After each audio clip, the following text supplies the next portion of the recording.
You want to do this?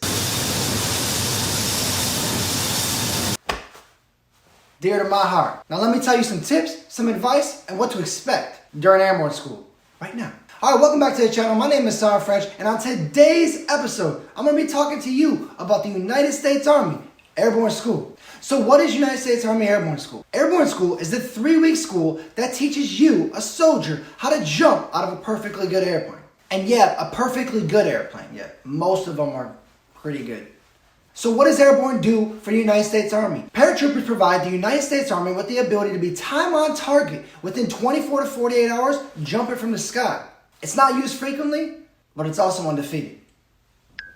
Now, Airborne School is located in one spot and one spot only. The original spot it started, and that's Fort Benning, Georgia. Like I stated earlier, it's a 3-week long school: Ground Week, Tower Week, and Jump Week. Ground Week is where you're gonna learn how to do the swing low trainer, how you're gonna jump out, make sure you know how to PLF, fall from an airplane without breaking your legs. Yeah? Then you move on to Tower Week, where you're gonna jump from the 250-foot tower, and you're gonna get a quick feel of what it feels like to fall to this beautiful earth. And then you gotta use that PLF I told you, how to land. Then you move into Jump Week. Jump Week happens super fast, and you got to do 5 jumps out of a C-130 high-performance aircraft. And those 5 jumps, you might do 2 in a day, you might do 1 in a day, you might do 4 in a day. It all depends on the weather, but you're going to do 5 jumps, and at the end of that completes United States Airborne School. Now I want to talk about a few changes that you're going to see if you go right now or in the foreseeable future during this COVID pandemic. One change you're going to see is there's no more PT. They're working on putting PT back in, but as of right now, PT is not happening. So you're going to wake up, have a 06, 07 formation in the morning, and move on. Now when it comes to the ACFT, the APFT is gone. There is no ACFT that you're going to take to get in. So the retention rate of each class is pretty high. Back in the day, you used to get 41 clubbed. If you know, you know, yeah? A test that they are giving to the paratroopers in school right now is the flexed arm hang. You're going to hold yourself up, and you have to hold yourself for 20 to 30 seconds. That's it. Now on to some tips and some advice that when I went through a little while ago, not long. Some that helped me out and some that I wish I had right now.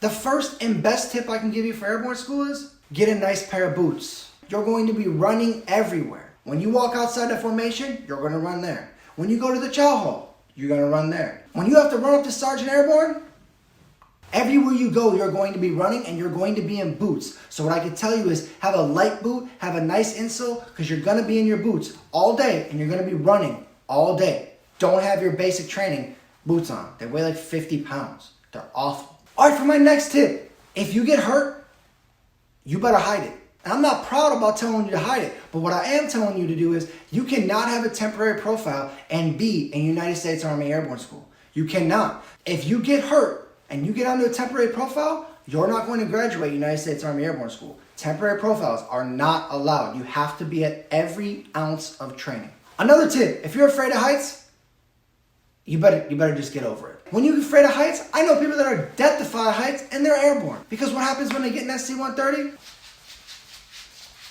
Every time they jump with their eyes closed. So to them, every jump's a night jump, yeah?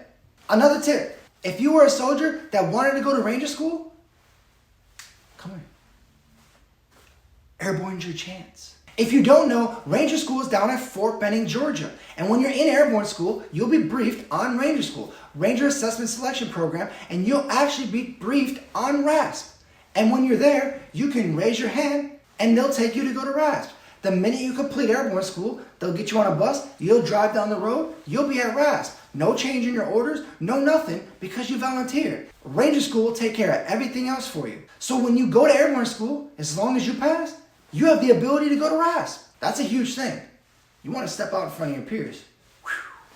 That tambourine. And the last thing I want you to do is appreciate Airborne School. One of the best things and one of the main reasons that I tell people to go to Airborne is because the history behind it. If you have not seen the HBO show Band of Brothers, it is an unbelievable documentary and I challenge you to go see it and just see what happened with airborne paratroopers jumping in on D-Day. It is an absolute nostalgic tradition and unbelievable rich history to be a part of, let alone when you step onto Fort Benning. It is an unbelievable thing. Just to get those wings pounded in your chest and have that old tradition, that was huge for me. You see that Maroon Beret? That was huge. Just jumping, it has such a rich history, and I loved being a part of it, and it was just nostalgic. So I challenge people that when they go to Airborne School, take a look around. That's the same jump tower that's been there for 40, 50 years. And when you see some of these old videos, it's all the same. The barracks changed, the training's the same. It's a super nostalgic and a wonderful, amazing thing about the United States Army Airborne School.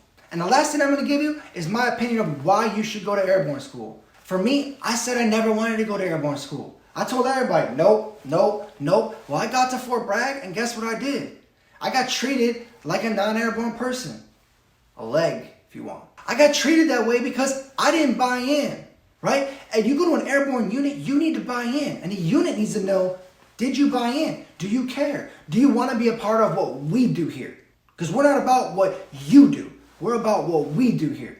So for me, I put down the board and said, no, I ain't going to be treated this way. No, I ain't going to be looked at this way. I ain't going to be talked to this way. No, I'm going to go airborne because I bought in. And that's part of the culture of airborne. And one of the reasons why I loved it because I had to buy in. And you see this same culture aspect in Fort Campbell and the air assault. You see this same buildup and the same culture at Fort Benning if you're not infantry. You see this everywhere you go. And it's a culture in the United States military. And it's a powerful one. But having a Maroon Beret is an absolute amazing thing. I cannot wait to put it back on.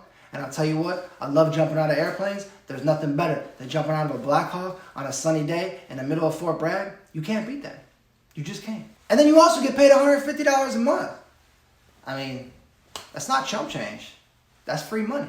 So in today's episode, I told you some information about United States Army Airborne School and becoming a United States Army paratrooper. And then I gave you some advice, some tips, and I even gave you a little bit of my opinion of why you should be in United States Airborne School and why you need to go get these wings. And you need to get them right now. These are the things that separate yourself from you and your peers as you move forward in the United States Army or the United States military. Because Airborne School's not just an army, yeah? I see Navy, Marines, everybody in it. But today, that's the drill. Dominate the day.